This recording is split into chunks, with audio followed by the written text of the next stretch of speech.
নমস্কার, সুস্বাগতম। আপনারা দেখছেন জুডো জামাকার নতুন পর্ব। সাথে আছি আমি জুডো। ওডিআই সিরিজ 3-0 হারিয়ে জিতে গেল ইন্ডিয়া। ইংল্যান্ডকে হারিয়ে দিয়েছে তারা, একেবারে হোয়াইট ওয়াশ বলে কথা। টসে হেরে প্রথম ব্যাট করে ইন্ডিয়া এবং তারা 50 ওভারে করে 356 রান।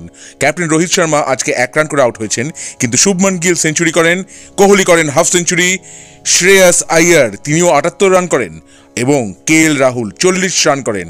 এছাড়াও চট জলদি ইনিংস খেলেন হার্দিক পান্ডিয়া, অক্ষর পটেল, ওয়াশিংটন সুন্দর তিনিও 14 বলে 14 রান করেছেন, হর্ষিত রানা 10 বলে 13 রান এবং অর্শদীপ সিং 2 বলে 2 রান করেছেন এবং কুলদীপ যাদব তিনি করেছেন 1 বলে 1 রান। এর ফলে 356 রান ইন্ডিয়ার হয়।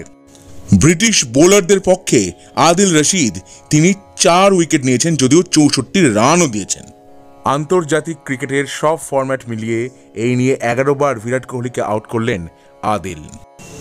ব্রিটিশরা যে জয়ের জন্য খেলছে না, খোলা মনে খেলছে, তা তারা আগেই জানিয়েছিল এবং জানিয়েছিলেন তাদের কোচ ব্রেন্ডন ম্যাকালাম। ব্রিটিশরা যখন খেলতে নামলেন তখন শুরুর দিকে ভালোই খেলছিলেন। ফিলিপ সল্ট এবং বেন ডাকেট এই দুজনে 23 রান এবং 34 রান করেন। অন্যদিকে টম ব্যান্টন তিনি করেন 38 রান, জো রুট 24 রান করেন, হ্যারি ব্রুক 19 রান করেন এবং কাপ্তান যিনি ক্যাপ্টেন জস বাটলার তিনি করেন 6 রান। অন্যদিকে শেষ দিকে গাস অ্যাটকিনসন তিনি করেন 38 রান।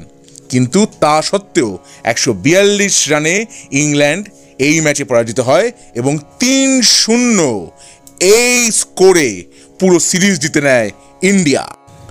শুভমান গিল এইটি তার প্রিয় মাঠ আহমেদাবাদে নরেন্দ্র মোদী স্টেডিয়াম, সেইখানে তিনি আজকে সেঞ্চুরি করেছেন। ম্যান অফ দ্য ম্যাচ তো হয়েছেন বটেই, ম্যান অফ দ্য সিরিজও হয়েছেন।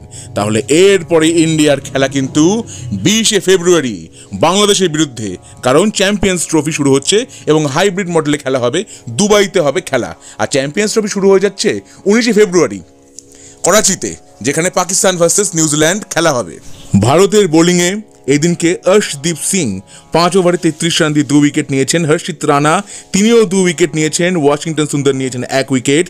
অক্ষর পটেল তিনি নিয়েছেন 2 উইকেট। হার্দিক পান্ডিয়া 2 উইকেট এবং কুলদীপ যাদব তিনি নিয়েছেন 1 উইকেট। আমার এই ভিডিও আপনার কেমন লাগলো? ভালো লাগে থাকলে অবশ্যই লাইক করুন, শেয়ার করুন, সাবস্ক্রাইব করুন আমার চ্যানেল এবং আমার ফেসবুক পেজ জুডো ধামাকা চ্যানেলকে লাইক করুন, ফলো করুন। পরের পর্বে ফিরছি নতুন কোনো চমক নিয়ে, নতুন কোনো ধামাকা নিয়ে। Hasta la vista, Judo's Dhamaka. Let's do the Dhamaka.